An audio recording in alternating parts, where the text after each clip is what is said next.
Så. Ja. Så, välkomna hit. Det är väldigt roligt att se att så många har uppmärksammat just det här temat. And now I will switch to English because this will be a seminar in English. We have called the seminar The Struggle for Water. My name is Karin Nordberg and I will lead us through the evening. And this seminar is the second in a series of seminars organized by FUF on security policies, conflict and peace development.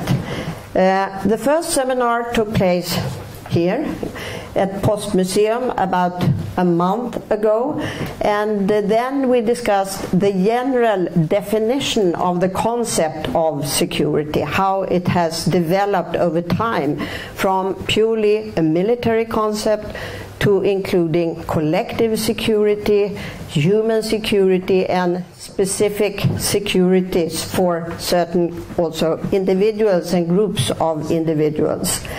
And those of you who missed the seminar last time, you can see it and you can on biståndsdebatten.se. You can also read an article by Anders Melbourne, who was the moderator at the first seminar. And as you have seen, the third seminar in the series will take place on the 31st of March here, and it will deal with the role of youth in peace and as peacemakers. And this has been the forgotten peace activists or actors.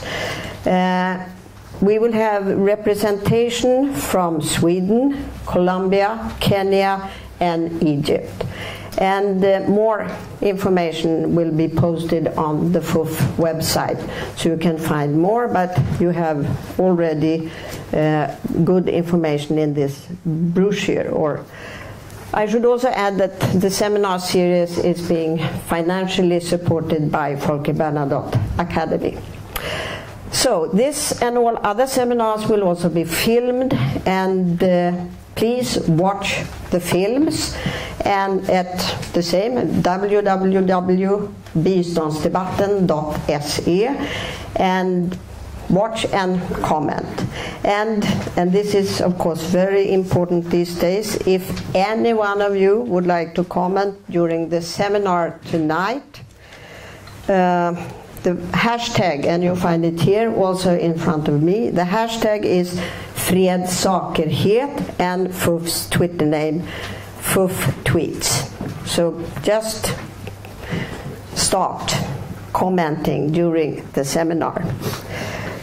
The struggle for water is the common theme then for tonight, and we will approach this theme with the help of 4 very qualified researchers.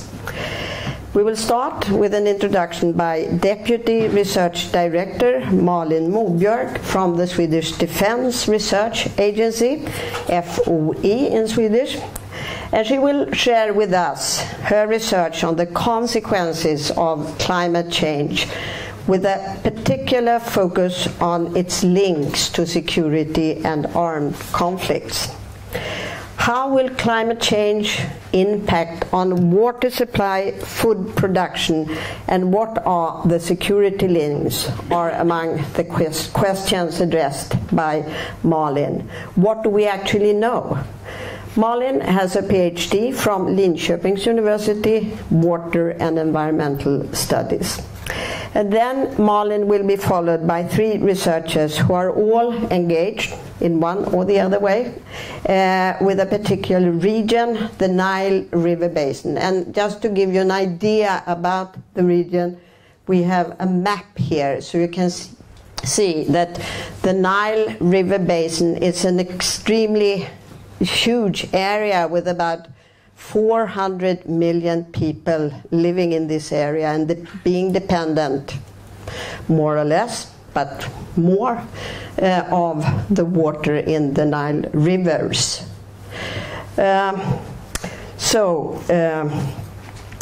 these researchers, they know much more about this than I do, and they will share their specific knowledge about the region.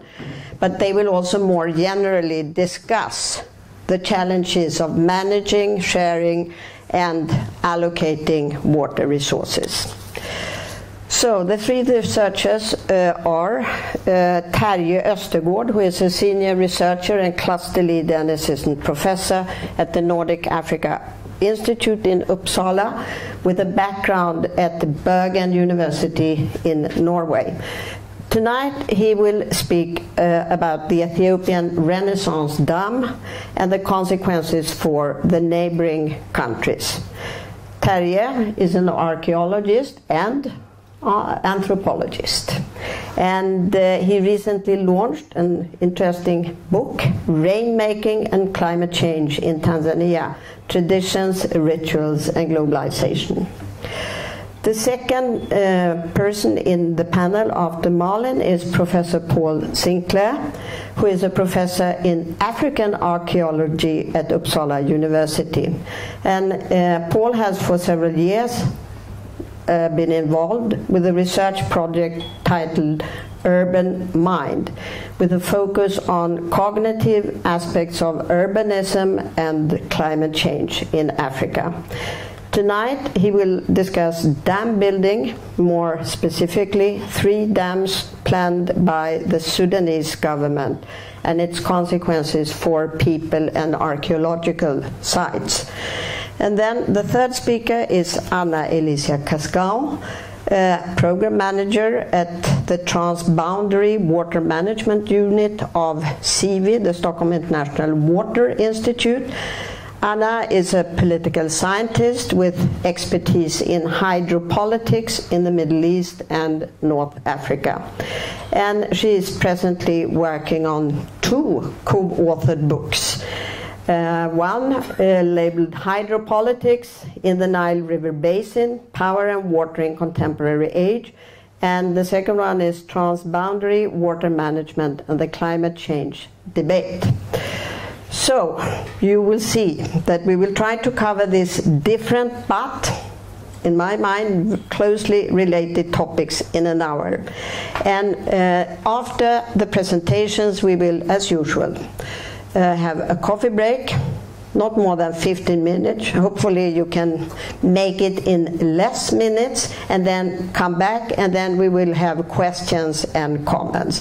And right now I suggest that we leave all questions to after the coffee break.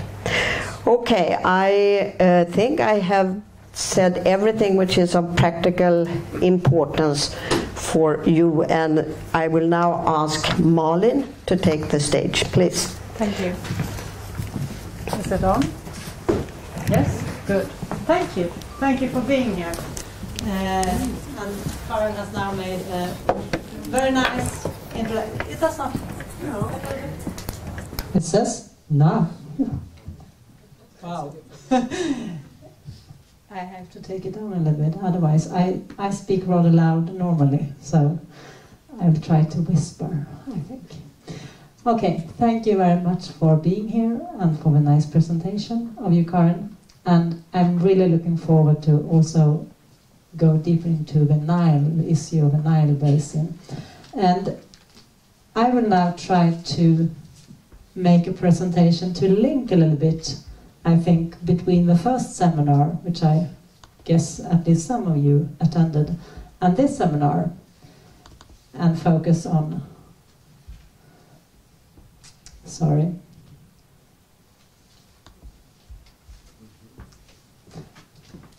no, it didn't, it's not connected, sorry. And to link to this, the first seminar did focus on the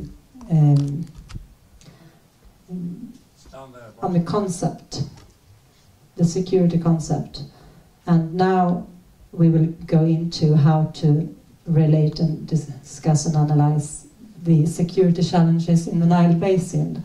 And I will now try to link between this more general concept about security and climate change, and then also water issues.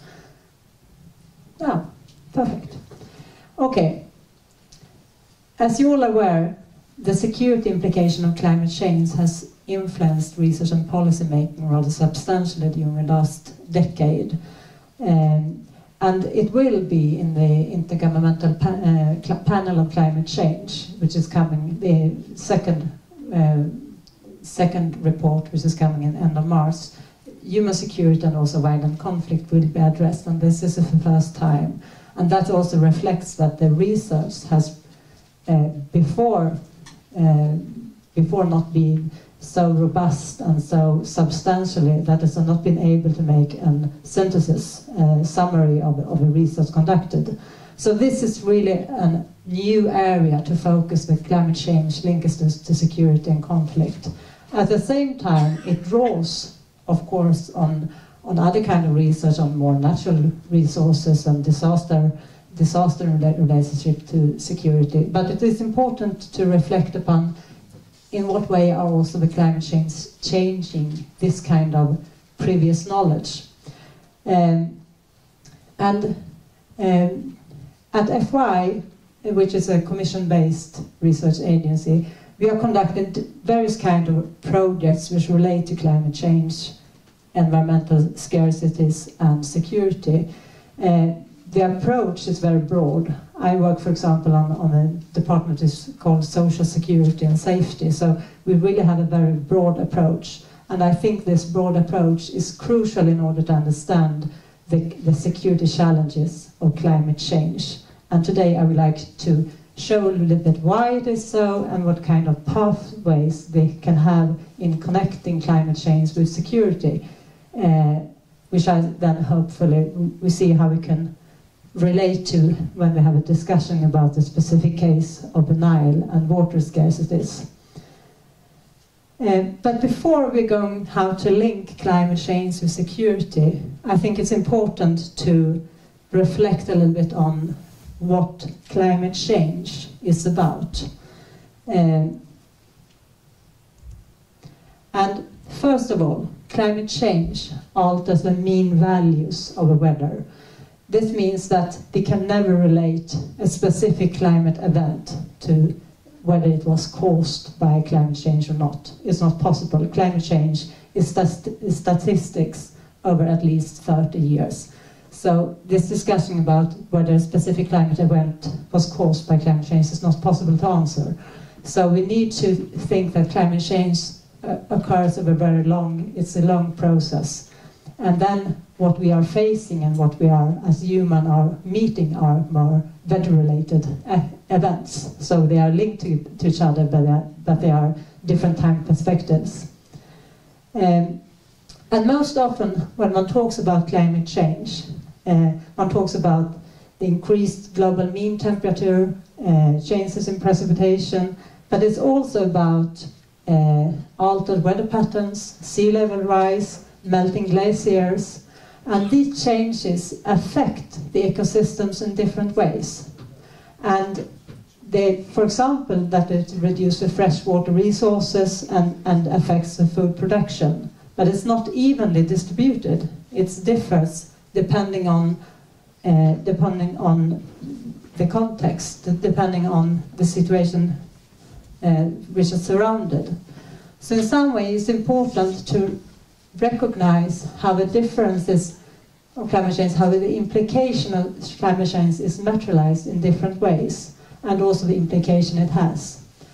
And to give some example, the temperature change, the rise is larger over land and on higher latitudes, degrees of latitudes, and the precipitation is also higher at higher latitudes, and it decreases in the subtropics. And in many semi-dry areas, which is the Mediterranean and also Southern Africa. So it's really a case when we are looking at what's happening in the area of Nile Basin.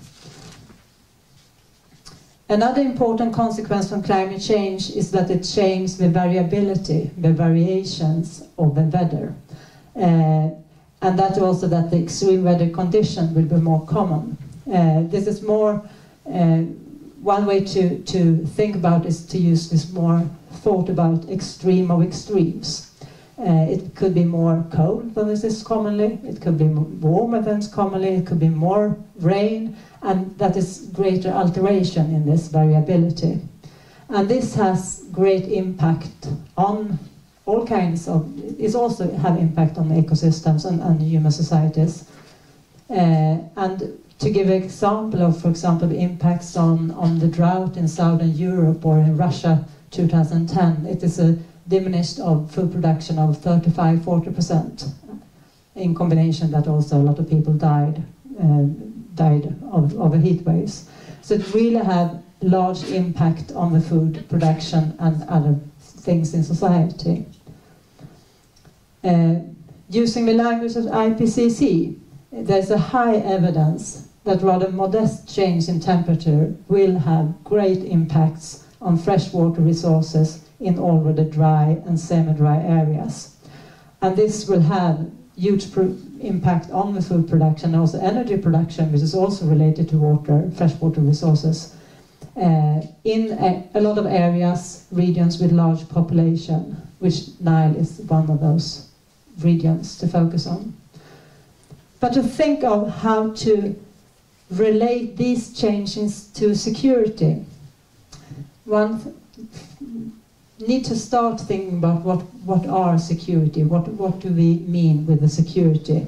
And here I think it's important that we really see that we need to have a broader, comprehensive approach of security in order to analyze the security implication from climate change. So if one separate and distinguish different kinds of security approaches, state-based, human security, international security, one of those perspectives is not, all of them are relevant. And we need also to focus on also the relationship between them. So we need to have an understanding of the interlinkages also between the different approaches. And having said that, I will try now to give a figure or a framework in how we can relate to the linkages, the pathways between climate change and security. And I will begin with that we have traditionally had a strong research on natural resources, both abundances, but particularly maybe scarcities, and how that relate to security implications. And this has, for example, a lot of case studies done on scarce resources and how that has implication both on security, human security, but also on conflict. Particular conflicts within societies and within groups in society, not specifically so much between countries, it's more conflicts internal in society. This research is partly contested, which I think always a lot of research with trying to find this kind of connections are contested, because it's not cause relationships, it's more different kind of intervening factors which influence each other. And climate change, so here's the first one, we have a connection. And since climate change affects natural resources, it's also have an implication on the security challenges. What is important also, as you see as the arrow goes both ways, is that how this society is organized, and for example a society in conflict has implication on the natural resources, but it's also having implication on climate change. Depending on how the use the land, what kind of vegetation we have, how the food production is organized, that also have effects on the mitigation of greenhouse gases. So they are both ways, the pathways. The second pathways put focus on the extreme weather events. And that is another process from climate change, which has not been which is more difficult for the climate scientists to investigate. So, because it's extreme events, it's much more difficult. But here we also have a research tradition which we can draw to learn from, which links disasters to security. And climate change will have implication on extreme weather events.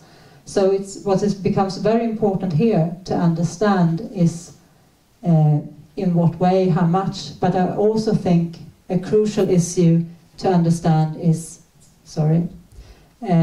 the extreme weather events also affect natural resources. And this means that the natural resources affect these changes from climate change on natural resources are occurring more gradual. There are other kind of processes how it affects society. This is sudden events, which you can know that you are in a risk zone, that you are living in an area of risks, but you never know exact when and why and when it will happen. And what is important for the security implication here is in what way and how much it differs for society to manage these different kind of processes. That's why I think it's important to distinguish them from each other. Is it a sea level rise which occurs gradually, changing what kind the coastline looks like, how the food production is possible to manage? It's different from when an extreme weather events pull down a possibility for food production in a coastal area. I think that is important to figure out and understand what this means for society to manage these two different processes. A third pathway set focus on our notions of threats, our notion on the challenges we are facing. And this is also related to what kind of politics and what actions we are doing. And this pathway differs from the other two because it's not about the physical changes in ecosystems which we are related to. It's about how we relate to the issue. And this is noticed that a lot of researchers and also working with climate change has a hesitation to talk about climate change as a security issues because that could imply that it should be managed as a security, more traditional way, a security issue. But anyway, it affects how we will relate to it. And one example could be, in order to understand how this discourse can affect us, is for example, how we relate to migration. With migration, which is an adaptation, an issue, how you can adapt to a changing environment is to migrate. And people has always migrated. And so do we consider migration as a threat to society or something, and something society should try to reduce or even stop? Or is migration something which is a process how society develops, which is a thing which society occurs naturally in a society? These perceptions about migration will also have implication of the politics, which also will have implication on what kind of security consequences, both for those who migrate. It's affects in different ways. So I think this dimension about how we think about an issue, how we relate to it, affects us both the action but also the inactions and reactions. And it also has implication of how we deal with climate change. If we, depending on how we consider it, should we be thinking more interest-based, national state interest-based, or more in a more broader issue? It will affect how we deal with the climate change and the mitigation of greenhouse gases. So the arrows are also here both ways. But the discourse, our perceptions, is also affected about the natural resources, the changes we see in natural resources, but also how we relate to the extreme weather events that occurs from climate change.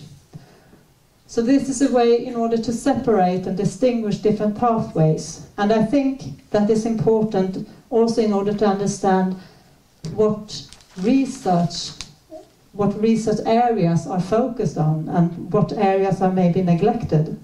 And it's rather evident that most research covers the natural dimension, which is chains from precipitation and temperature change. That is the data that's most commonly used. This is known, and also it's a deficit which are understandable partly because it's related to what kind of statistics we have. But anyway, it's a weakness in the research. We have some research on the extreme weather events, but the dominance is on this natural resource dimension. And regarding the security concept, I would say that is in many research work, it's rather taken for granted what kind of concept that is used. That is not deliberately outspoken, and also in relationship to what it means for the implication or the conclusions that are drawn.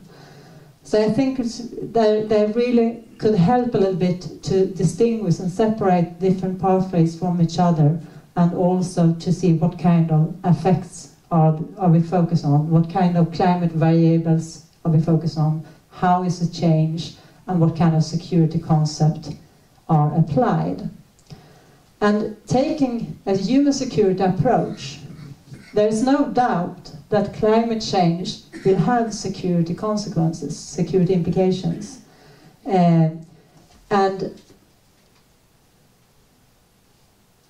But focus on more violent conflict. The research is more diverse. Some studies identify linkages, some don't.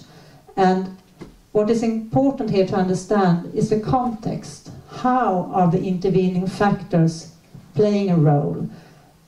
Under what circumstances are an event and something occurring which becomes a conflict triggers, and why are it not in other cases?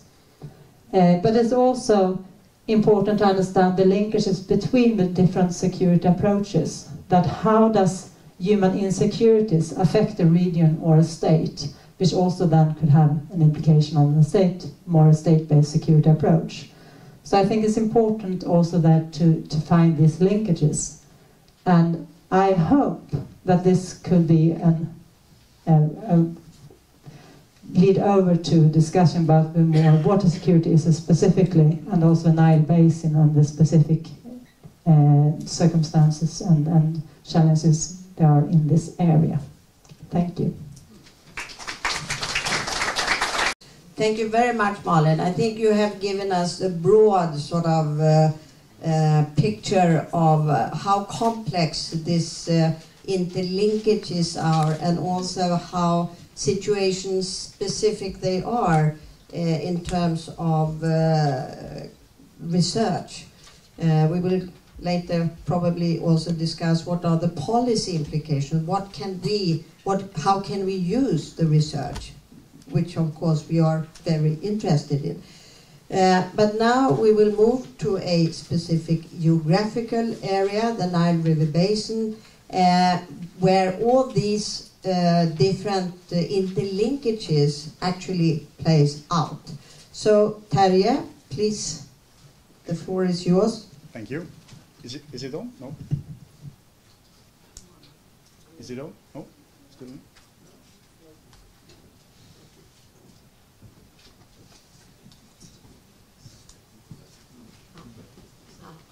No. Sorry. Yes. Thanks. I'm going to talk briefly about the Grand Ethiopian Renaissance Dam today. But before doing that, I would like to start with a little bit broader perspective, and that is why dams are built, or basically why states are building dams. Because although it is opposed by activists in the media and so on, there are reasons why they are built. And I think that is a kind of fundamental to try to understand the rationale behind the buildings seen from the state's perspectives. And that is not only for Ethiopia, it goes for the whole of Africa and the world in general. And there are two main things. The first is the need for energy, and I will focus on sub-Saharan Africa. And the other is the need for food. In sub-Saharan Africa, only about 30% have access to electricity, and there are around 500 million people without electricity. And it has been estimated that to increase or to try to satisfy the need of increased electricity, it has to be invested in some 7,000 megawatt or 7 gigawatt each year for 10 years, amounting to investments for around $40 billion a year. Obviously, that hasn't happened. But just to give an example, South Africa excluded, but the total installed capacity in sub-Saharan Africa, apart from South Africa, is around 28 gigawatt of energy. And as a comparison, Norway, I'm from Norway, and Norway has also 28 gigawatt of electricity, basically from dams. And Norway has 5 million people, and below in sub-Saharan Africa there is quite a substantial amount of much more people. So the needs are fundamental and substantial. The second is the need to increase the food security. And I will compare Ethiopia with the Aswan Dam, because there's many of the same processes taking place. 85% of the water reaching to Egypt comes from Ethiopia, and as a water tower of Africa, Ethiopia hasn't been able to utilize its water either for energy or food security. And irrigation is a core in this, because globally of the agricultural land about 20% is irrigated, but it produces around 40% of the food. So to achieve food security, irrigation is or has been the key. And irrigation has also been one of the reasons why the food prices until recently have been relatively stable. As an example, in the 80s, 84, 85, the drought in Ethiopia, millions of people were affected and hundreds of thousands died. And they had the water, although it was drought. At the same time, in Egypt, they could cultivate as never before because the water was stored in the dam. So despite that the water tower from where most of the water, despite it was a drought, Egypt could proceed as nothing had happened.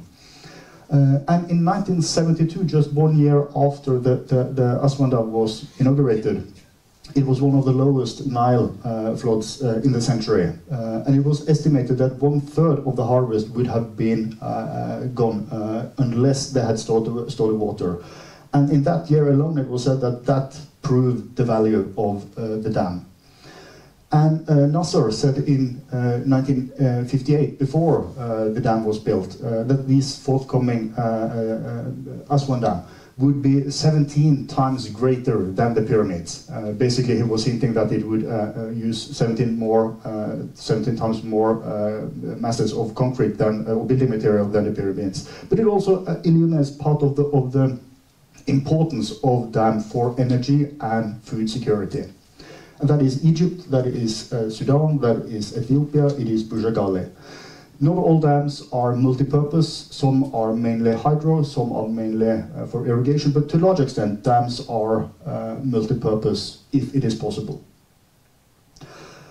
But of course dams are not unproblematic. Paul will partly continue, because with dams there is, on the one hand, there is a transfer of assets from the rural areas to the urban areas. So it is an allocation of resources.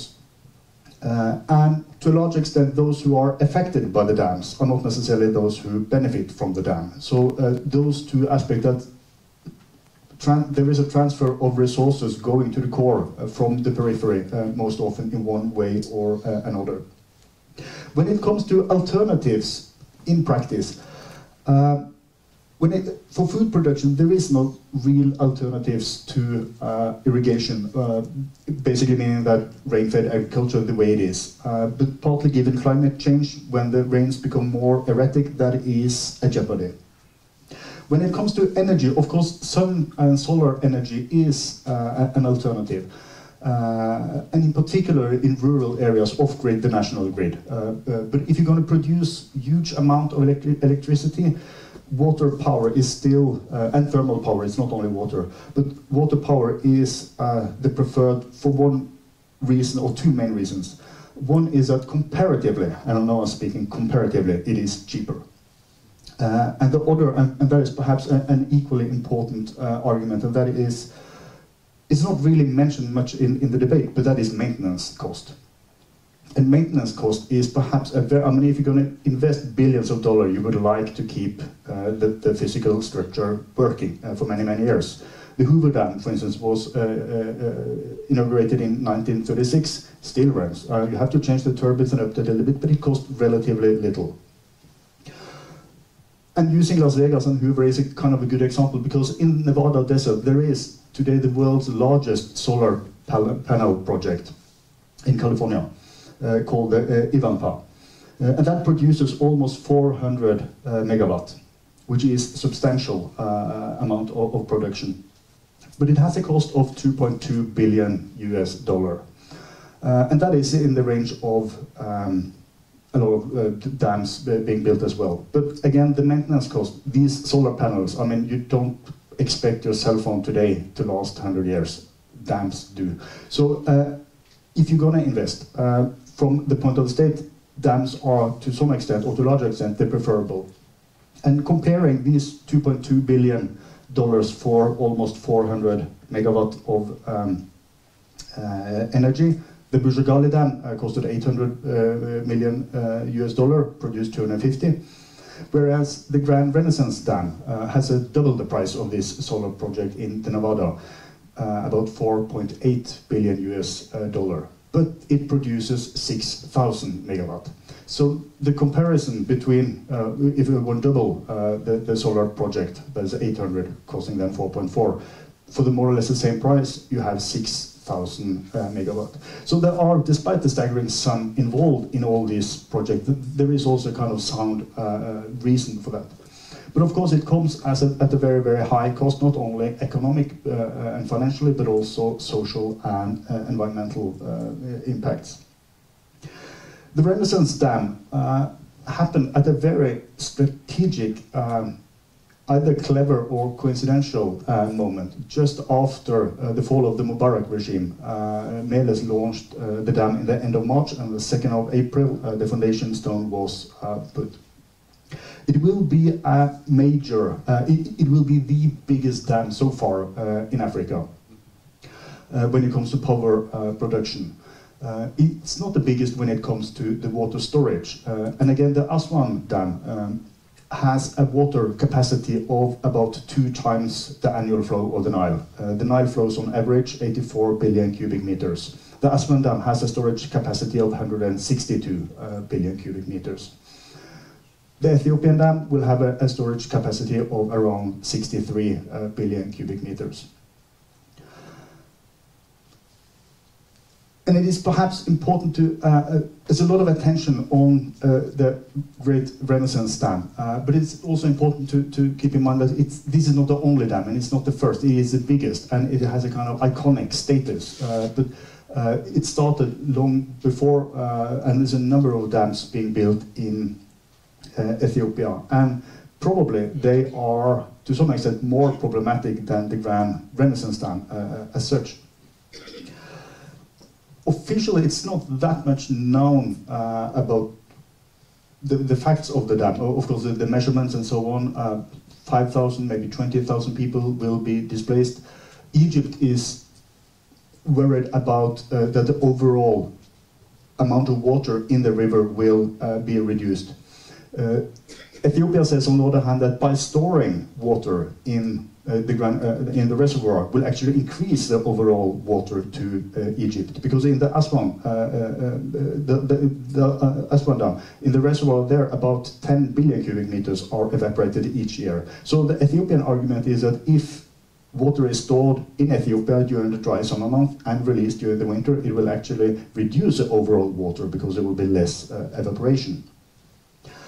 Another advantage, which is a serious problem in the Nile, that is an enormous amount of silt in the Blue Nile tributaries. It's estimated there are around 100 to 140 billion tons each year of silt, which eventually will cause the destruction of all the dams because they are filled up with silt, the Aswan Dam included. So with the Ethiopian dam, more of the silt will be stored higher up and release a more pure water flowing downstream. which is also an argument that Sudan see as and accept as a valid argument. Of course, particularly last year in June, the Morsi open broadcasted discussion among the politicians what they're supposed to do with Ethiopia. Should they bomb directly, support guerrilla groups, and so on. And as I said, the dam has, since it is the biggest, it is an icon, and a lot of attention has been focused there. I think perhaps it is wiser to have a look a little bit further downstream, and that is where Paul will continue, particularly the dams in Sudan. Precisely because this dam is mainly for hydropower, and in order for hydropower to be produced, the turbines have to run and the water has to flow. It doesn't make sense. That's the whole point of a dam for hydropower. Whereas a lot of the dams in Sudan, where you also will have a lot of evaporation, but they are mainly for, or not mainly, but combined hydropower, but also for agriculture and irrigation. So the dams in Sudan are probably where the greatest water consumption will be, also affecting Egypt. And the reason perhaps why those dams haven't been that much in the media attention is because behind all this dam building, there are also large-scale land acquisitions by different international actors, the Chinese, the Egyptians, in Ethiopia, there are Indians, and so on. But I think it's crucial in this debate, what are the dams used for? And agriculture and irrigation is the main water consumer. Thanks.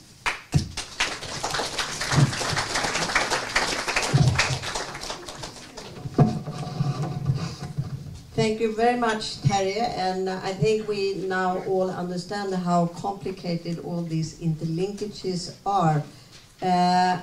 Paul, you will continue to talk about the dams planned by the Sudanese governments, and we have already heard something about it, but you are doing it from a very specific angle, the one of archaeology.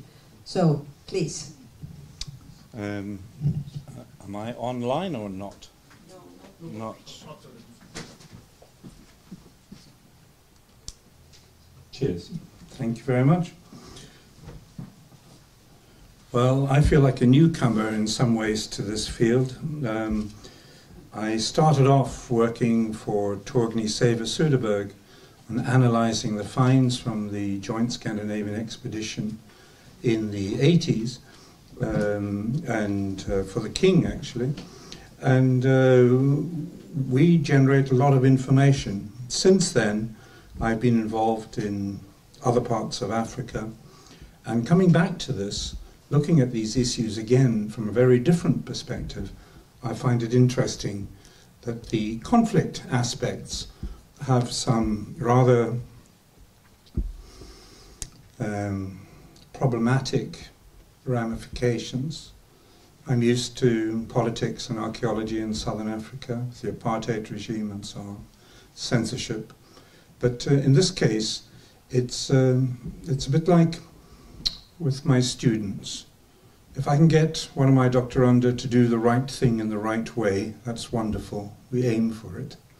We try and avoid people doing the wrong thing in the wrong way. And in between, as Terje has been saying, we have this horrible complexity of doing the right thing in the wrong way or the wrong thing in the right way. We all want people to have food and so on, of course. We all want there to be water and electricity.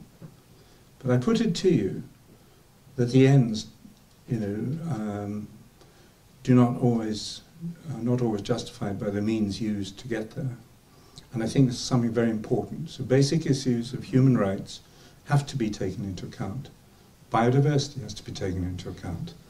And a number of things.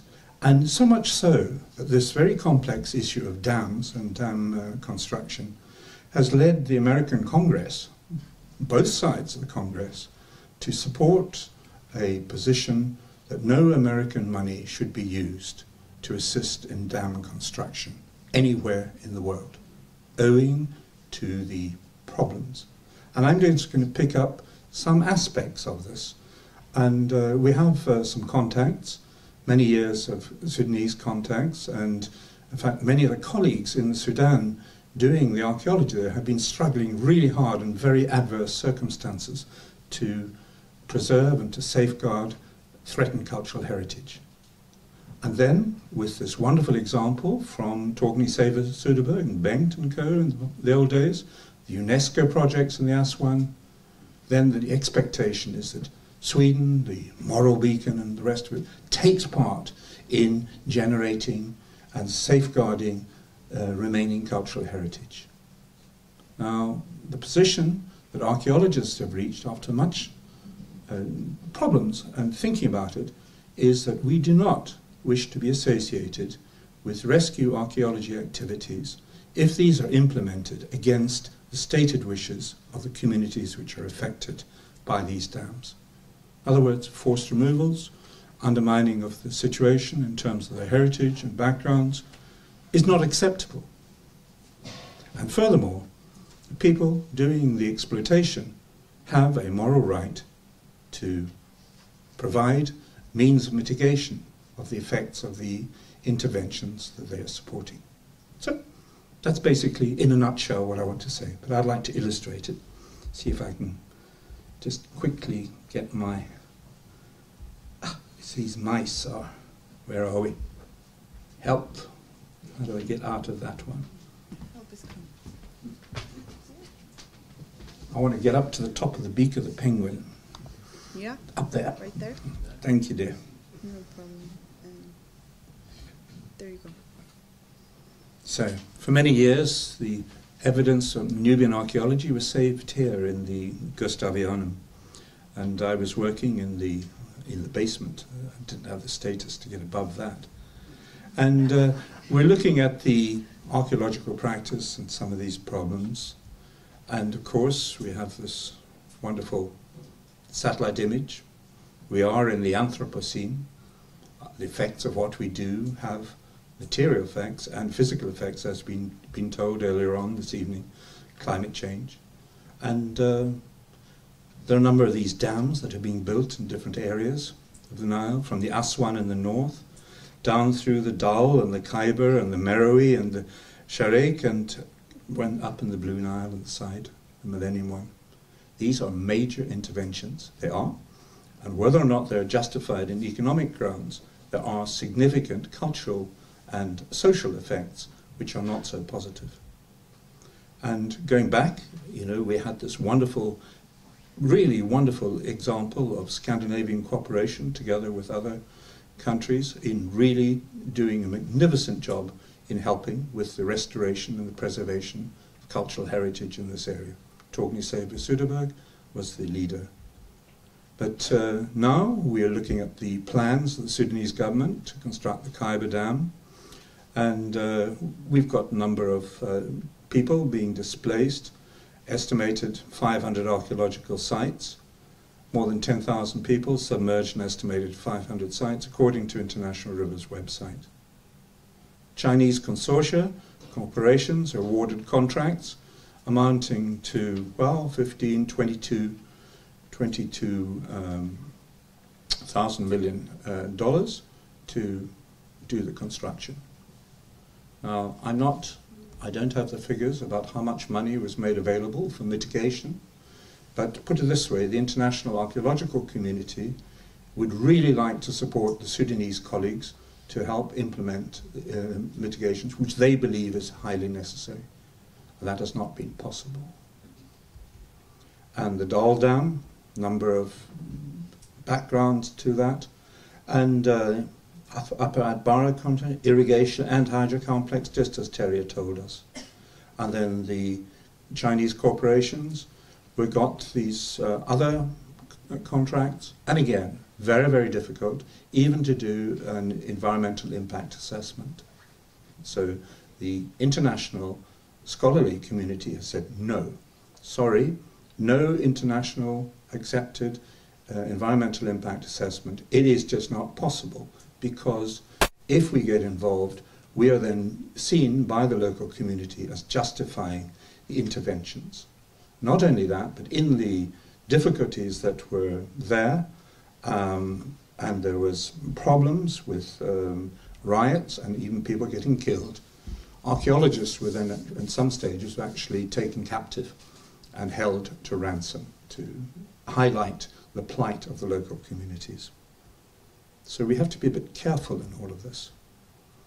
And Terry has talked about the alternative sources of solar and wind, but I would like to point out that the cost of a dam is not just in the construction cost and in the maintenance, it's also in the long term.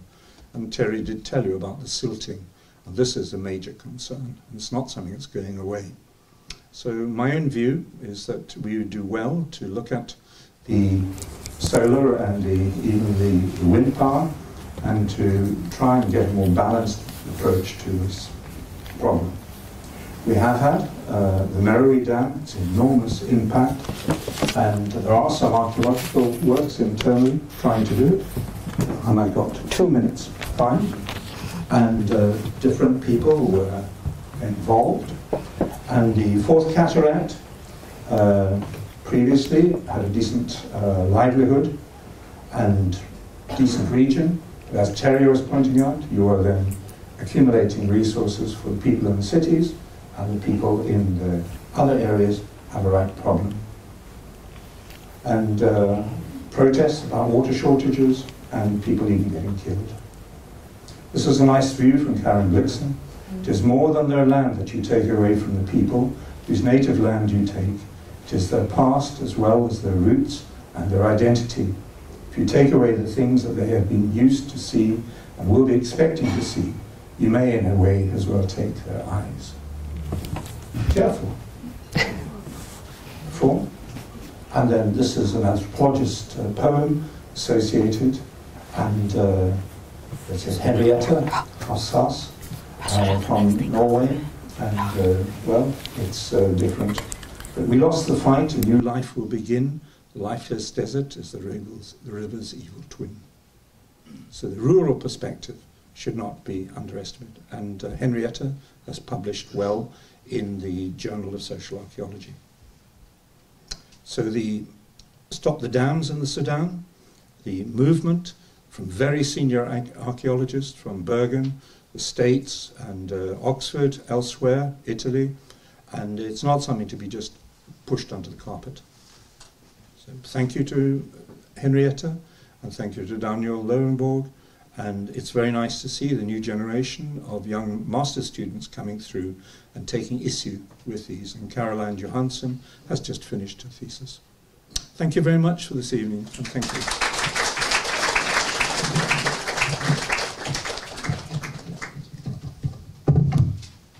Paul, thank you very much for a very interesting and thought-provoking. I'm not sure I know exactly on which foot you are standing, for or against dams. I think you are for dams, even if there are very complicated. May I say something very fast? Yeah. Yes. It's just not good enough to sit and complain that things are happening, that this and that, and we can bark at the moon, and it doesn't make any difference. But when I think that you've got consortia the size of the Chinese ones operating, it would be really sensible to point to the marvelous Chinese cultural history and how important it has been in their own development and their own identity, to then ask for extra support from them to ensure that their interventions do not undermine the cultural identity and history of other cultures. Thank you.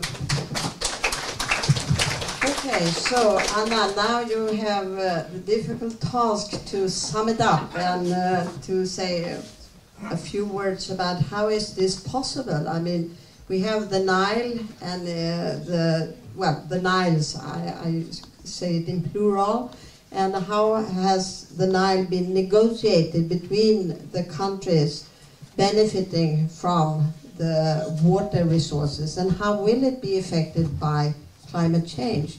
We know today there are 400 million people living in this area. In 15 years or so, there will be 700 million. So it's a big challenge. Okay. I'm going to use the two previous presentations to say it's obvious that countries like Sudan and Ethiopia, but others in the region, are interested in building dams, whatever the purpose are. Sorry, I'm not really getting this in the right position, but anyway. And I will try to focus in another level, which is the political level. I mean, we know that negotiations are going on every single day on water resources in the Nile or everywhere else, between different populations, between the governments and their own populations, regions, regional governments. But there is another one, another level that is the top level, that is between countries, I mean. And this is what I'm going to focus on. You have seen the map before, and we know that it's a complex region, highly populated, with the past of conflicts and poverty, and that there is a lot of asymmetries between the countries, not just in terms of food security and energy security, but as well in terms of power relations. One of the main issues, which is somehow in the background, and we always have to think about, it's how much water are we talking about, and what is going on between the countries. It's very much related to how do you allocate water for the different purpose, be it hydropower or be it for agriculture purpose. We are talking about utilizing waters that are not exactly, we are not exactly in one region that is where there is abundance of water resources. We have an average of 84 billion cubic meters, Terry mentioned it before, and that's the upstream countries like Ethiopia have not been using it to a great extent until very recent. And we are in a time that things are changing a lot. But if we go back again to the idea of negotiations, the question is that we have two countries that have been using these water resources until now, Egypt and Sudan, that are quite powerful, not in geographical terms, but very much in terms of bargaining and ideational power. I'm not going to enter into the theoretical part of it because it's not important, but the question is that when the countries were sitting in the table of negotiations, of course it makes a lot of difference. How much knowledge you have, how much experience you have in negotiating transboundary water resources in a negotiated table. And until recently, there was a big asymmetry between the upstream countries, including Ethiopia, and the others. This has been changing lately. I will explain a little bit how. But until very recently, what were they negotiating about? It was basically on how to implement cooperation, because there is a long past of conflict between the countries that has much to do with legal agreements and how they have been negotiated, signed, and implemented. And on the other side, it was this idea that it's beautiful for the sake of cooperation to have an agreement in place so that the countries can get funding for building dams like the ones we are talking about. Interesting enough, the Grand Renaissance Dam is being financed so far by the Ethiopian government. The Sudanese dams at most of the times have been financed by different sources from the Gulf and the Arab countries. So this part of the cooperation somehow was missing. I mean, the dams were financed through other means that's not the multilateral cooperation. The cooperation process has included not only the technical part of cooperation, which was the Nile Basin initiative. The idea was to create an enabling environment for countries to come together and investigate or enable environment for investment projects. But then there was the part of the cooperative framework agreement that were negotiations that were supposed to come with a legal agreement that would put countries in a position of access the funding. And this would then lead to the establishment of a permanent river basin organization. But let's go to the negotiations process. Is that involves different people. I mean, we are usually talking about Ethiopia, Sudan, Egypt as if they are a monolithic actor, and obviously it's not. And this is a very good example that here you have technical people talking about technical issues and that have a different understanding from the others that are diplomats, people from the Ministry of Foreign Affairs, legal advisors, that then inform the negotiations between the different countries. And of course that this process was supposed to be running in parallel, and they did until a certain point in time, because it's always a little bit difficult to separate the political process from the technical process, although a lot of people think that is possible. I think we would all agree in this room, and everybody would agree in the region, that cooperation is possible and is the desirable type of scenario, but it's not easy to get there. I mean, it takes time. And in a country, in a region that is highly politicized, as the Nile, and I'm not just talking about the water issues, but I mean, is a region where there is several other political issues that make it difficult to have not only institutional legal frameworks for the water management there for the Nile in particular, but where regional and economic and political integration is still very low, even compared to other African regions. And the obstacles to the cooperation and the negotiations was that there is a lack of overarching legal agreements and existence of past agreements. So the 59 agreement that I think it was mentioned here before, and this implies that countries have a different understanding about what they are negotiating. The starting point of the negotiations is not understood in the same way by the countries, or Egypt and Sudan in particular had a different position from the other 7 other countries that were negotiating with them. And there is other obstacles, mainly the ones political, that is a political, let's call it cleavage between the downstream and the upstream riparians that have different development agendas, that have a different understanding of geopolitics, and we can say that there is others that have interests in the region. I mean, external partners, countries, European countries like the United States, that has nothing to do with the Nile, but it affects the Nile. And we can see that this is is something that we can see from 2 points of view. One is who is paying for this cooperation, who is interested in having this cooperation, and at the same time to understand what are the benefits of cooperation for the countries, but as well the costs of not cooperating. I mean, if we go on like we are now, and each country decides to build whatever projects they want, it might be that we reach a point of no return, in the sense that there might be not water enough for all these uses. The other one is, I mentioned already, a lack of regional umbrella for the Nile region in terms of cooperation. The legal negotiations, and this is what I wanted. The question is that if you sit on the table 9 countries that have different understandings of what the negotiations is about, is that we might end up in a kind of situation that countries are not just using different language, but they have different interests. And most of the times, and I mentioned that the negotiations have started in '97, and they have lasted until 2007, and this is a problem in the Nile, is that we are constantly talking about negotiations that, as if the negotiations are still going on, but formal negotiations between countries were closed in 2007, decided by all the countries and those that were financing the negotiations. So whatever we have now around the Grand Renaissance Dam, the development projects in Sudan, or the irrigation projects in Sudan, this is other type of bilateral and trilateral talks, but not formal negotiations between all the countries.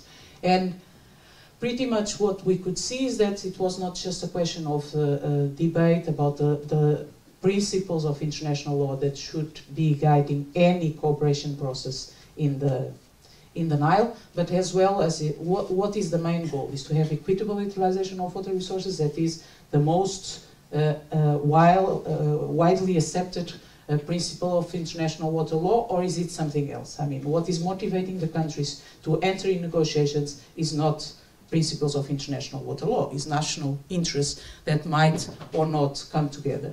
There was a deadlock in the negotiations after 2007, when the countries have decided to stop the negotiations, until 2010, when the upstream countries decided that they would sign the agreement with or without the downstream riparians, and that's when everything started. The most interesting is that the major issue, that is the water allocations in the Nile, that is what the problem of the 59 agreement, and then all the negotiations about specific projects, is that there was no allocations. There was not a single number in this agreement that is now almost ratified by most of the countries needed. There was, of course, a big challenge. This was a cartoon in the Sudanese newspaper that was showing how different the positions were. And obviously, I'm not going to explain because I don't have time, but this included a lot of cultural issues. And this comes back to Paul's presentation, that a lot of cultural issues that we are not taking into account as a researchers and analysts when we look at the present at the negotiations. I will skip this one.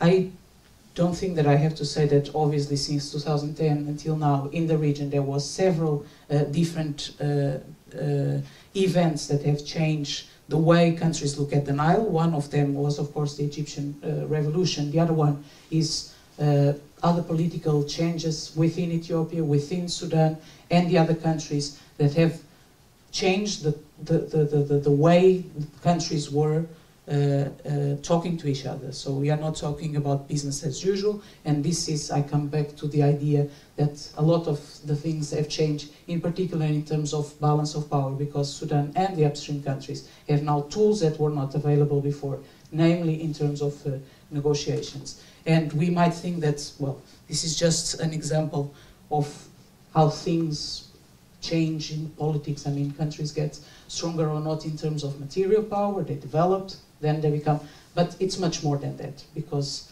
these are political changes in the region that were never seen before, at least in the last century. And this is my last slide. So there was quite a big change in terms of bargaining and deviational power. One has to do with the negotiations capacity of the countries after 10 years of negotiating and knowing each other, tactics and strategies. The other one is the agenda and the timing. I mean, who has time to wait and can wait for agreements to be negotiated in 10 or 20 or 30 years? And who are the ones that are getting a lot of pressure from their own populations that say, we need energy right now, it's not in 10 years, or we need irrigation right now. And this came to change a lot the idea of power to influence the negotiations, together with another idea that is collective bargaining power. The countries suddenly, the upstream countries suddenly understood that if they would join forces, they would be in a position to influence the negotiations more than if they just stand for their own national position. And I think I will stop here because there were quite a lot of ideas that I would not have time to go through. Okay, thank you. Anna, thank you very much. I think you have covered a lot of information and analysis in a very brief period of time. So, welcome back. I'm happy to see that so many of you had coffee and sandwich and you succeeded. And I'm just looking around. Anna? Yeah. So, now we have the eminent group of 4 researchers who are ready to respond to your questions and comments. And I think we will do it in this.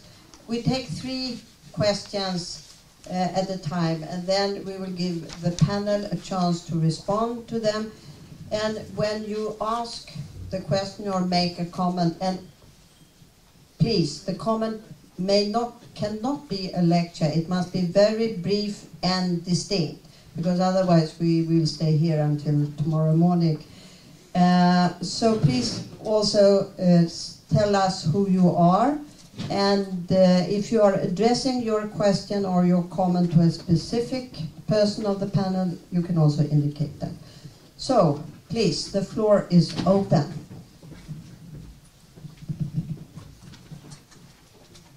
Okay. Yeah.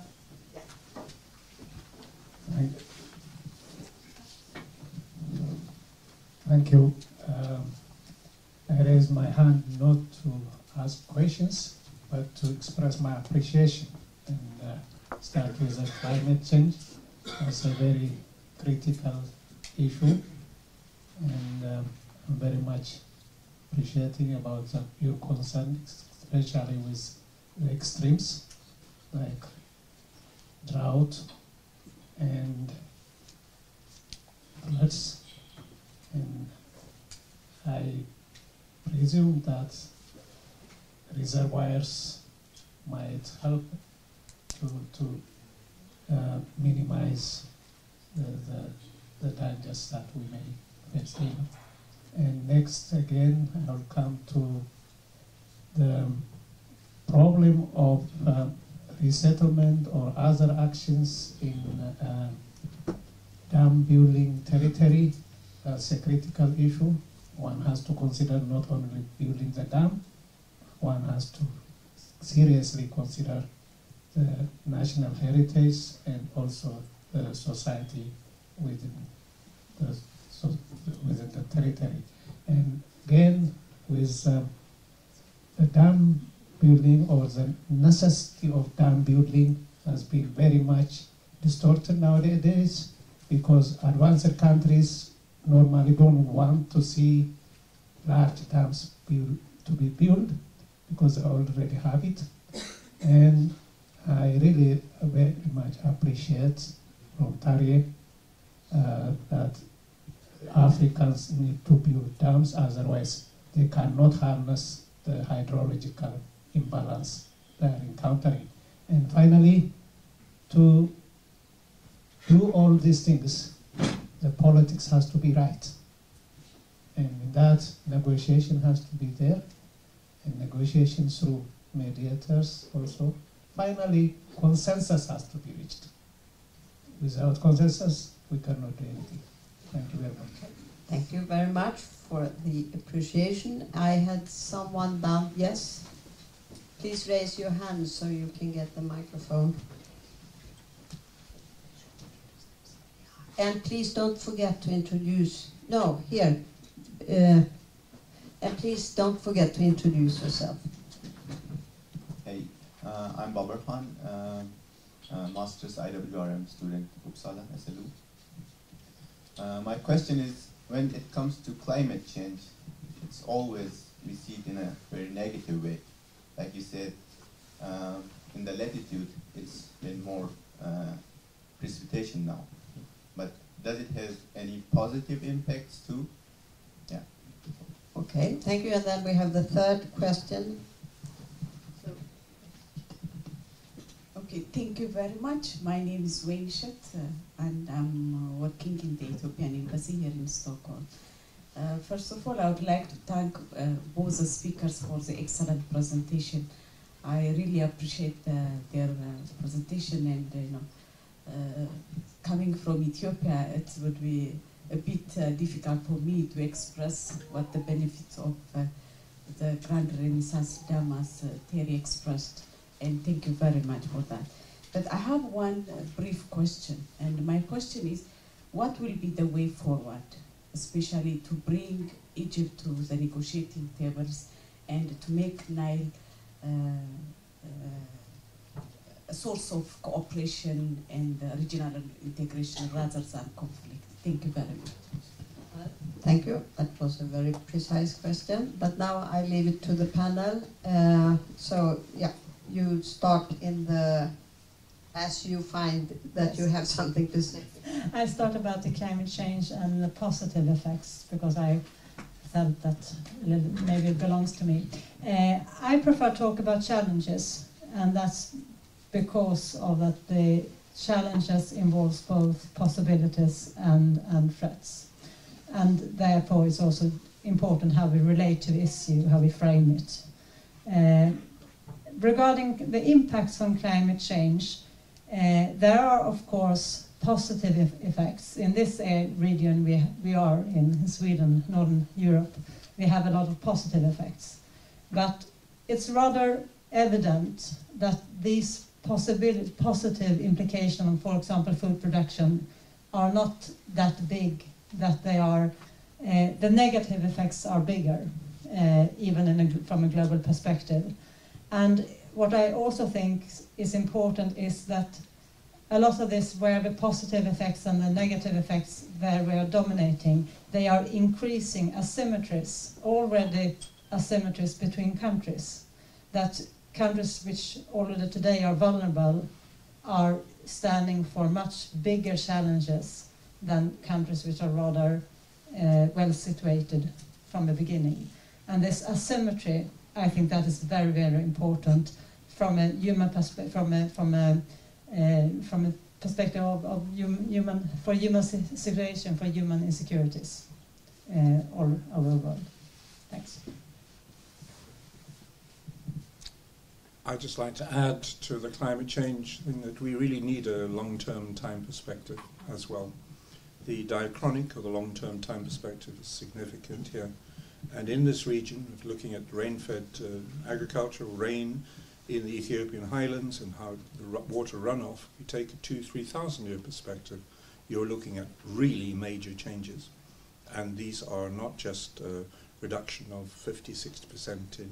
We have actually had whole epochs of history in which production systems have been severely undermined up to the order of 90%. So let's not have too short a time frame on it. Tarja? Thanks. I think regarding dams, I think I would like to add two aspects as well. One is the geopolitical shift that has happened in the recent years. Dams were the kind of hallmark of the World Bank, but it's not really anymore. The World Bank is only involved in a handful of dams these days, whereas China currently either constructs or finances more than 200 large dams, Africa included. And 19 of 24 the biggest dams in the world are either financed or constructed by China. So that is a major geopolitical shift, which also affects the West and the whole part of the development aid.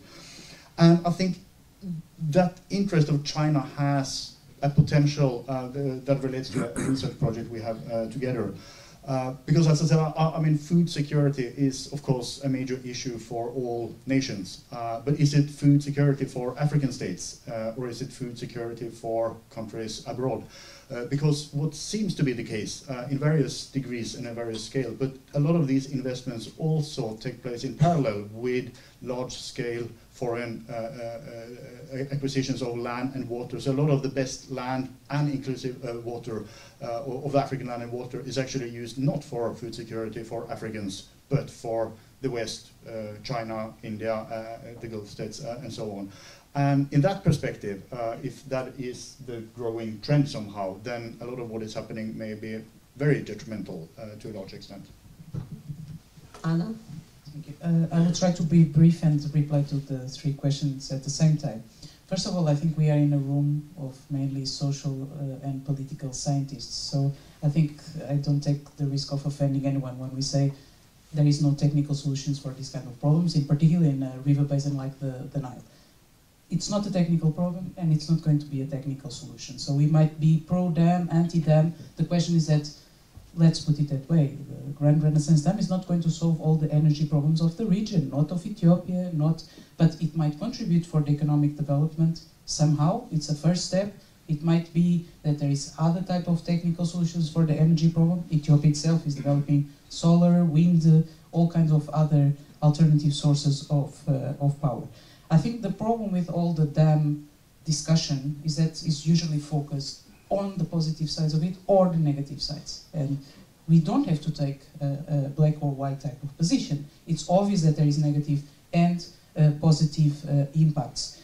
And if we go back to the climate change discourse, it's obvious that we are coming back again to the idea that dams can be climate proofing, are good for climate change, I mean, or for climate change adaptation. And this can be one of the ideas that upstream countries sell to downstream countries, or depends where the dam is located, but usually it's upstream.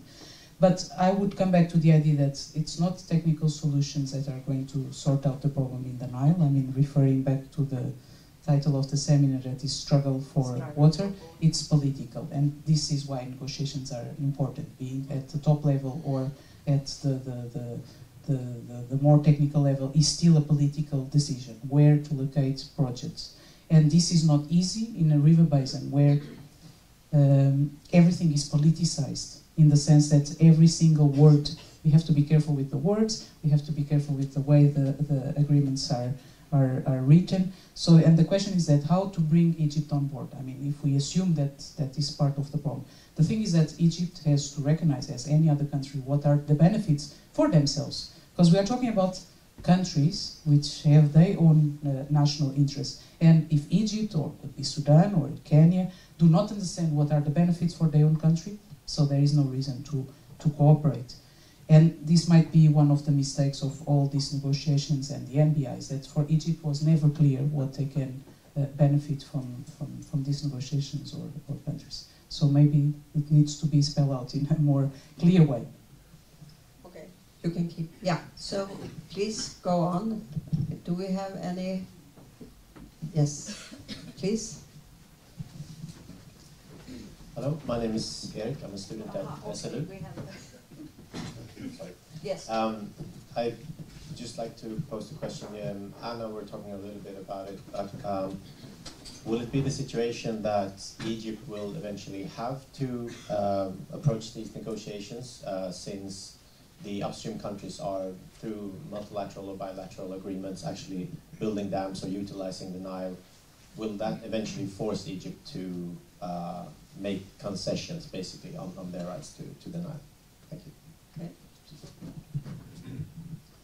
Thank you, and thank you for the presentations. My name is Marika Fahlén. I have two questions. One on the Meroe and Khyber dams in Sudan, which was Paul referred to.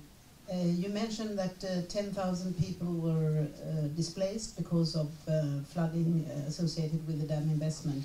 My question relates to who are these communities and where are they displaced to? And to what extent are they able, in their new habitation or location, to pursue their traditional livelihoods? My second question is on the overarching political aspects of the management of the Nile Basin and continued negotiations.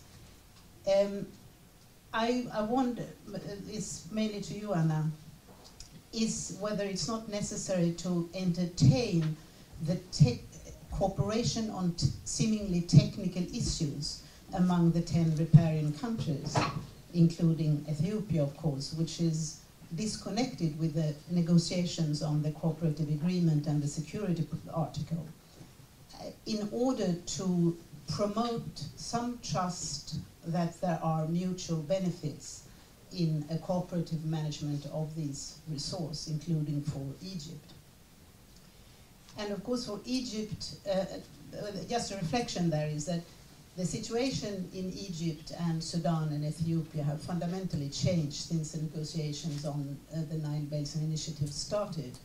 And of course Egypt is much weaker, Ethiopia is much stronger, and Sudan is not necessarily an automatic ally of Egypt anymore. So you may have another power relations in the continued discussion, and unless you have trust, I fear that the relationship between Egypt, Ethiopia and Sudan, which are the key countries here, will be are at risk. So your reflections on that. Okay, you have one behind you as well. Take that as the third. Hi, my name is John. I'm a master's student at Uppsala. My question involves the disparity in profits between, or maybe energy output between solar power and hydropower. So I'm wondering who should be responsible for the compensation. Should the choice be made to go for solar power instead of hydropower for various environmental reasons and the destruction of cultural property, for example? Who should compensate people for the loss in energy output? Okay, well, I don't know if Anna is the main receiver of some of this, but I assume that all may have also comments, but sure. Let's start with Anna. I think the two questions are somehow related. I mean, how do we bring Egypt on board to the negotiations or making concessions?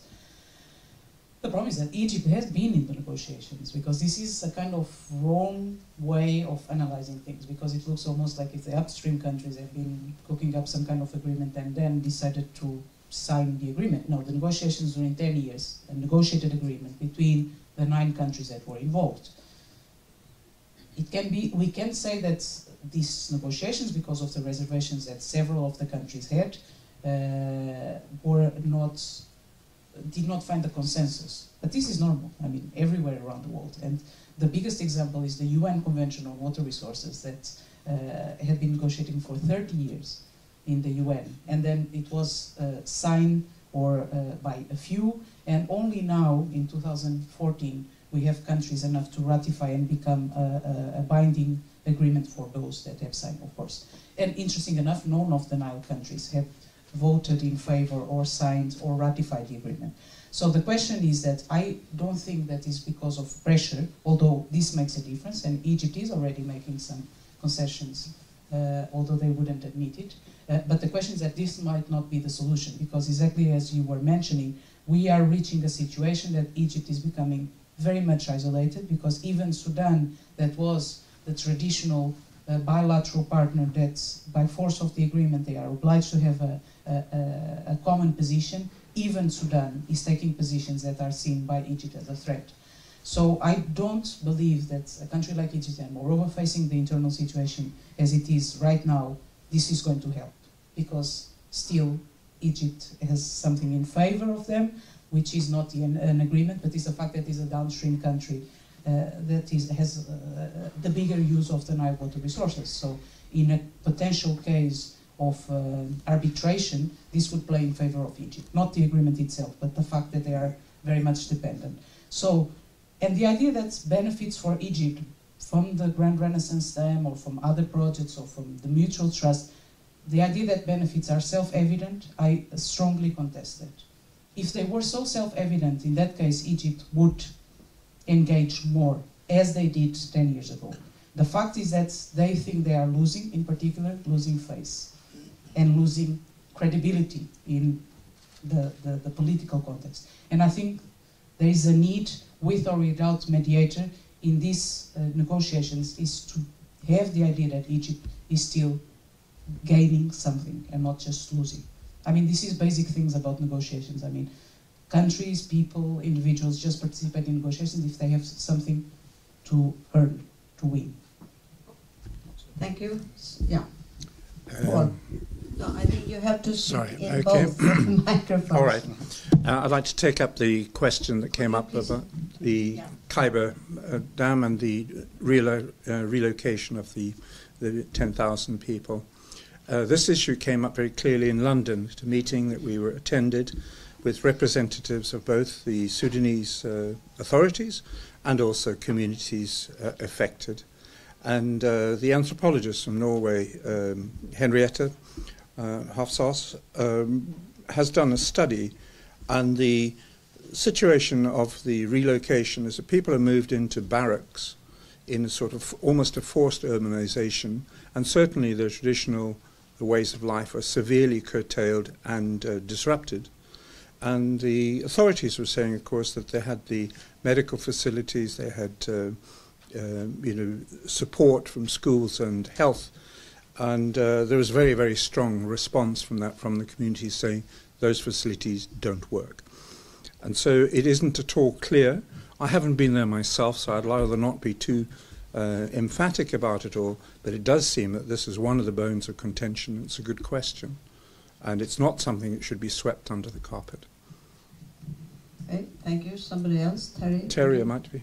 You want to add something about solar and water, or? Yeah, no, I mean the compensation cost you asked about, and basically there is no compensation cost. I mean, whether it's solar, hydro, wind, oil, kerosene, cutting down the trees, I mean all these, no, not cutting down trees, it's not an investment, whether it's solar or dams or whatever, it's often a combination of private and governmental public loans, and those loans have to be paid back. And if you have big loans, the price of electricity increases. So basically that the consumer pays the price. So if the investment costs are too big, the prices are increased. And that is also the criticism of a lot of the dams, for instance, the Bushagali Dam, where I'm working now in Uganda, that the prices are too expensive for common people. So to a large extent, it is IKEA. If you can buy it cheap, you do it. If you have enough money, you can buy it 10 times more expensive so far, but most people buy the cheap one. And in particular for countries where you don't have the money, the cheap options, whatever they are often the preferred. But in any case, it is the bill is left to the consumer. Is electricity expensive? Then you have to pay it, if you can pay. Okay, so do we have any more questions, or yes? One, and at the back. So maybe we start at the back. And Hi, my name is Samuel, and I wonder how big a problem is corruption in all this, in politics? Good question. Okay, yeah.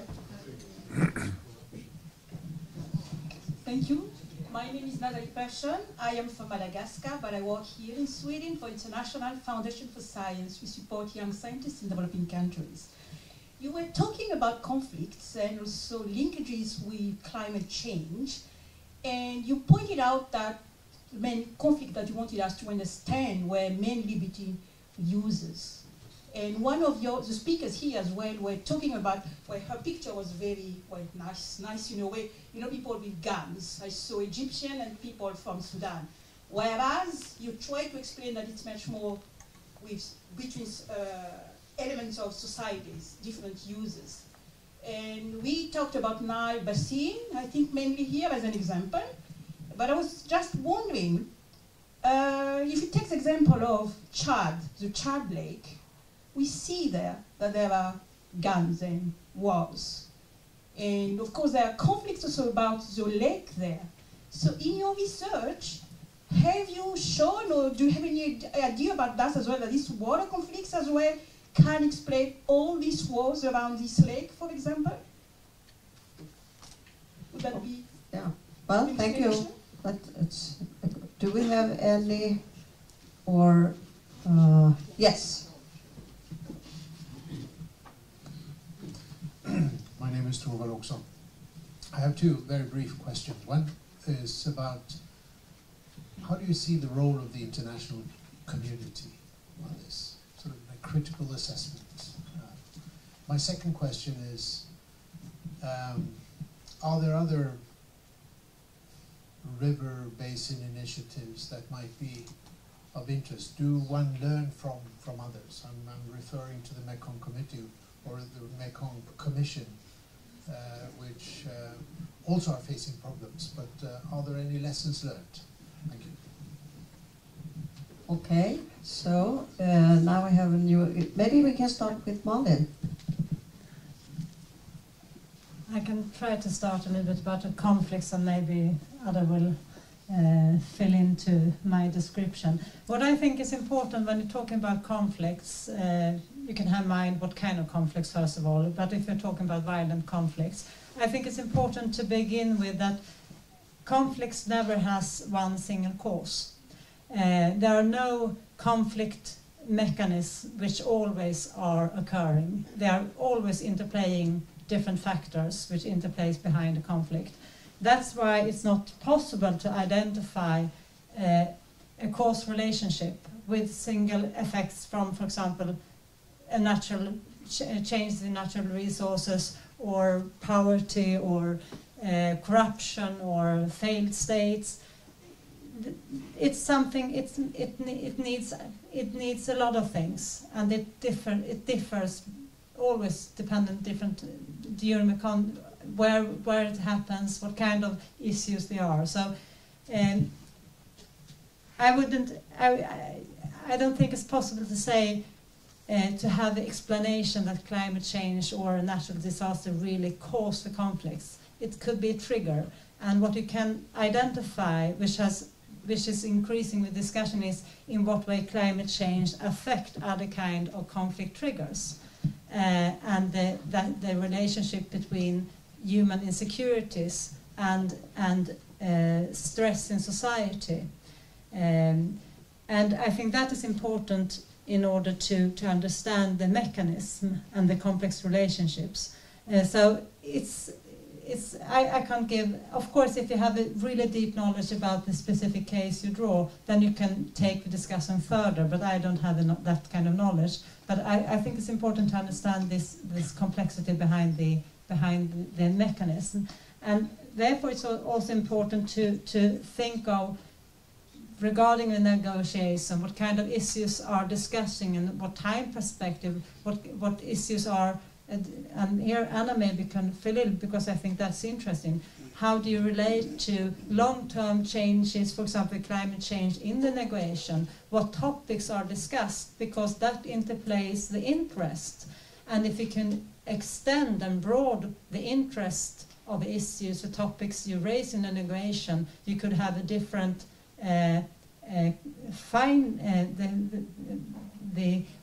the result could be different depending on what kind of issues you are putting into the whole negotiation process. And that could be interesting to hear from you, Anna. How is climate change incorporated in this process about the Nile Basin? So I'm passing that a little bit further to you.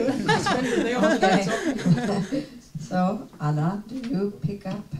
Yeah, exactly. One of the books that we are co-authoring, myself and some colleagues from Siwi and Uppsala and Gothenburg, is exactly looking at how climate change discourse and debate, we are not climate experts and we don't pretend to be, is influencing transboundary water management institutes and agreements. And I would just be talking about the Nile. It's possible to see that because climate variability, so not change, but the natural variability, is so big in a river basin like the Nile that agreements are incorporating it. So it's interesting, for example, to see that the 59 agreement between Egypt and Sudan, it's very clear on how to deal with periods of drought.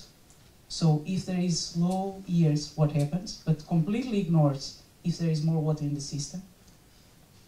And the CFA, the Cooperative Framework Agreement in 2010, has an enormous list of emergency measures in terms of floods and no words about droughts. So it's cherry picking the agreements. The institutions themselves, nowadays an institution like the NBI, it's almost totally dependent on climate change funds.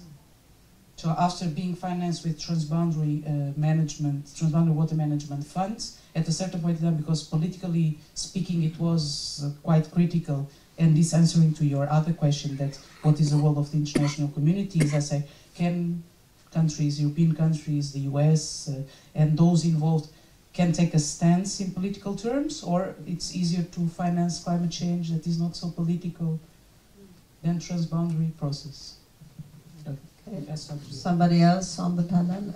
You have not responded to the question about corruption. Yes. Obviously, big money, big problems, as usual. And the difference between what actually happens and what is visible is another question. But the Bujagali case in Uganda is a good example because there were two stages. The first terminated in 2002, 2003, and that was mainly because of corruption. There's a lot of other reasons as well. And exactly how much money, and there was one minister in the media, he was accused of have received $500,000 US, but that wasn't really proved. So eventually he was convicted of having received $10,000 from the Norwegian Veidekke for his school fee, for his son's school fee in England. But so obviously, I mean, big money, big problems. And just as another example, because with the Bujagali Dam, all the assessment studies and so on, the main controversy was the river spirit living in the falls. Because that's the most important deity in the Busoga culture and cosmology. And that spirit, river spirit, is incarnated into one special healer. And he is like an archbishop, the most important. And his name is Jaja Bujagali. And he said, no, you cannot build a dam. Or basically he said that my God says you cannot build a dam here.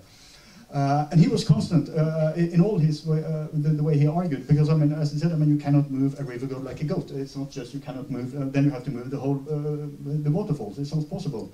And basically, that man stopped the dam for almost 5 years, saying that the river god is there. So what was the solution? Well, obviously, Museveni got a new healer, and how much money he was paid is a little bit uncertain, but he just transferred the spirit with his spear back to his home, and then in 2011 transferred it back. Now the kingdom perceive him as a charlatan, and that they have been deceived, and he was just mocking the whole time. So, but basically, yes, it is there at different levels, in different processes, but of course it's only what appears in the media, one can say anything, but big money, big problems. Okay, Paul has also... just a small thing. Going back to one thing that Terry brought up, is on the corruption angles. I mean, we know from WikiLeaks that certain presidents in Southern Africa have been benefiting directly from the Cabora Bassa installations, whether or not you believe the WikiLeaks or not. But it certainly caused an enormous kerfuffle in Mozambique. But the point that Terry made of foreign interests actually buying up land and having these dams, if you want, as watering cans for investments to extract both food and value from the countries concerned, is one worth thinking about, I think. The question then comes, to what extent are these dams at the service of the local inhabitants, or are they extent of international capital, whatever new forms that is taking? There is something, I think, that needs to be very carefully focused upon, because the damage done, I haven't been giving you too much on the heritage damage, but enormous amounts of Nubian culture, sites, incredibly important, really important components of Nubian cultural identity are getting submerged. And the cost of these in the local frame of reference is significant. And if we're going to have these dams, they should be make sure that those dams are put at the service for the people whose heritage are being lost or damaged irretrievably. Okay, thank you very much. I think we have now come to... Oh, you wanted to say... Oh, sorry, Anna. Of course, I like think that. this is an important element, although Terry already mentioned. We are talking about projects of billions of dollars. So as we can imagine, of course, that the room for corruption is enormous. The question is that there is this trend to think, oh, African countries corrupt governments. But a lot of these dam builders, and there is not a lot around the world, are European companies that have been already in different cases, and there are not many, dam builders that are accused of active corruption. And there is a particular case of a company called Lamaye that was the one responsible for the Merowe Dam in Sudan, that have been accused of active corruption in Lesotho for the construction of the Lesotho Highlands project, and they lost. And they are in the blacklist of a lot of different institutions, such as the African Development Bank and World Bank and so on. But they keep operating. So the question is that what is our responsibility as Europeans to criticize the African governments when it's the companies themselves which are maybe the problem? Okay, may I also add something on corruption? Because there is an initiative which is called WIN, Water Integration Initiative, which is run partly by researchers at CV, and it has been seminars organized for the last 5 years, I think, at the International Water Week in Stockholm. But the initiative was taken by Transparency International, so I take this opportunity to say that work is ongoing, but it is, as Terry said, big money nurses also big corruption, so it's really a challenge. Okay, I think we have come to the end of a very interesting evening, and I would like to thank all of you who came, and of course I would like to thank our fantastic panel. Thank you, and I think we should give them a big applause.